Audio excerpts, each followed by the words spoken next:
You usually treat pain as something to escape and prayer as something to perform. One is unwanted. The other is sacred. Yet Rumi challenged this division. He said that pain is not a disturbance to be avoided, but a disclosure to be understood, the form through which truth presses itself into awareness. You think prayer is what begins when suffering ends. But what if prayer is what suffering is trying to teach? To turn pain into prayer is not to remove pain, but to understand its message. When pain breaks your certainty, it leaves only attention, and that attention is already devotion. What if suffering is not a failure of faith, but its first honest act? What if the very thing that hurts is what teaches you how to bow? Rumi lived in 13th century Persia, a time of upheaval, exile, and loss. He was a scholar and jurist before an encounter with his teacher Shams of Tabriz transformed his life. When Shams disappeared, grief tore through him, yet that grief became the opening through which his poetry flowed. For Rumi, pain was not punishment but purification, a stripping away of illusion that revealed divine intimacy. His method was not to suppress pain, but to let it unveil what was hidden. He taught that what seems like separation is the soul's way of remembering its source. What if healing begins not by escaping pain, but by recognizing what it reveals? You recoil from pain because it interrupts the story you tell about control. The mind wants reason, order, and a quick cure. It calls discomfort meaningless, and by doing so, isolates itself from its own depth. Rumi saw this as the first illusion, the belief that pain lies outside your spiritual path. But he asked, what if resistance itself prolongs suffering? When you defend yourself against pain, you defend yourself against transformation. To push it away is to refuse its teaching. Pain may not be an obstacle at all, but a kind of attention demanding to be seen. Can something so unwanted be the very threshold of prayer? Rumi wrote that pain speaks in its own language. It says, "Look again." What you call anguish is awareness trying to awaken from its forgetfulness. Pain exposes the self that believes it stands apart from truth. It shows you where attachment has replaced trust. Every pain is a question that calls for insight, not reaction. To listen is already to pray. To avoid is to remain asleep. Pain, then, is not against you. It is your teacher in disguise.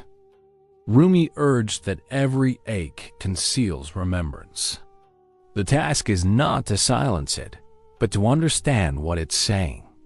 What if pain's real purpose is to remind you that you are not self-sufficient? You think of prayer as words, posture, or ritual. But Rumi described prayer as the movement of awareness toward its origin. It is not what you say. It is what you become when you remember the real. This remembrance can happen through joy or sorrow. Both are doorways to the same presence. Pain, by dismantling distraction, forces the mind into direct contact with what is. It removes pretense. In that still contact, there is no asking, only seeing. And that seeing is prayer. For Rumi, the soul never stops praying. Only awareness forgets. Perhaps pain prays more sincerely than comfort ever could. When pain kneels, it does not ask for change. It asks to understand. At first, pain feels like an intruder. It seems to violate your sense of safety and meaning. But when reaction subsides, you notice something subtle. Pain has no voice apart from yours. It borrows your awareness to exist. The same consciousness that once resisted begins to observe. What was once rejection turns into recognition. The division between I and what hurts me weakens. The same energy that cried out now becomes the energy that listens. Rumi called this the hidden alchemy of the heart, where suffering transforms into understanding without effort or strategy. What if transformation begins not by changing pain, but by ceasing to divide? To surrender, in Rumi's teaching, is not defeat. It is the intelligent release of the illusion of control. Pain becomes unbearable only when you compare it to how life should be. When you allow it to exist as it is, its power changes. It no longer defines you. It instructs you. This is surrender, not passive endurance, but clear seeing. Rumi's surrender was not weakness but insight. To stop opposing what reality already includes. When you stop opposing, you begin to listen. When you listen, you begin to pray. The mind fights to understand. The soul surrenders to knowing. Can you let truth hurt without interpreting it as loss? You keep asking why pain exists, hoping that an answer will remove it. But Rumi saw that the question belongs to duality, to the belief that there is one who suffers and another who causes suffering. When separation fades, the question loses ground. There is no giver and receiver, only the movement of reality within itself. Then pain ceases to need a reason. It becomes revelation. The mind's need for meaning dissolves into awareness itself. You stop asking why and start understanding what is. What remains when there is no longer a question, only the direct seeing that life is not happening to you, but as you. When you see your pain as a form of awakening, you begin to see everyone's pain the same way. Compassion arises naturally, not as moral effort, but as recognition. You understand that every being carries the same longing to return to wholeness.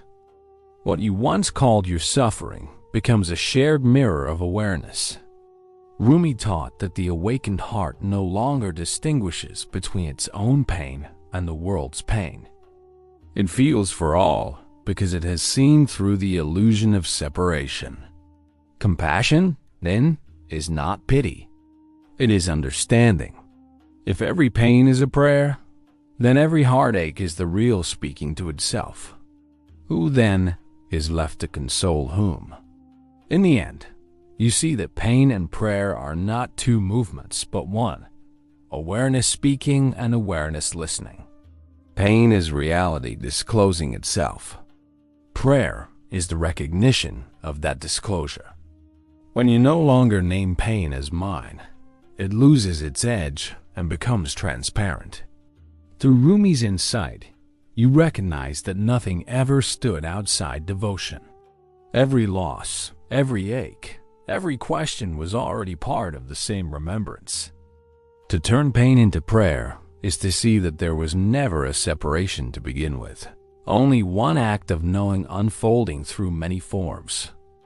The seeker, the sufferer, the supplicant, all dissolve into the same awareness. What remains when even pain becomes worship?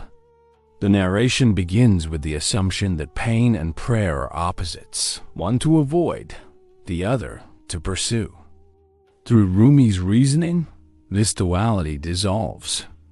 Pain is revealed not as interference, but as disclosure, a way consciousness remembers itself.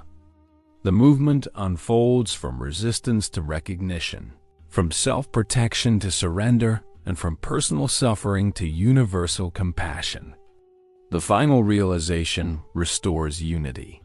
Pain and prayer are both expressions of the same awareness. What begins as an argument against pain ends as understanding that everything is already a form of prayer.